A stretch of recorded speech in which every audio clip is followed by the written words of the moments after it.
ഞാൻ പറയാതെ തന്നെ ബാക്കി കഥ അറിഞ്ഞില്ലേ? ഒന്ന് മാത്രം ബാക്കിയുണ്ട് എനിക്ക് ചോദിക്കാൻ. മാപ്പ്.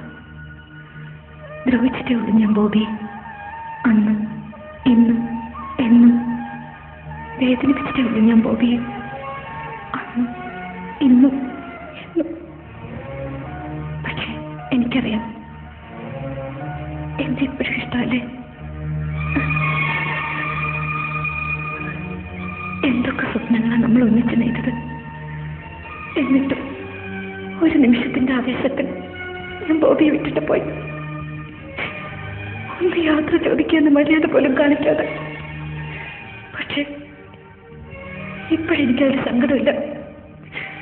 നമ്മൾ ഒന്നിച്ച ശേഷം, നമുക്കൊരു കുടുംബം ഉണ്ടായ ശേഷം ഞാൻ പിരിഞ്ഞു പോയിരുന്നെങ്കിൽ അതിൽ നല്ലതല്ല ഇത്. ഇപ്പോഴും ഇഷ്ടമെന്ന് പറഞ്ഞതുകൊണ്ടാണ് ഞാനിതൊക്കെ പറയുന്നത്. പറഞ്ഞോളൂ, കേൾക്കാൻ എനിക്കിഷ്ടമാണ്.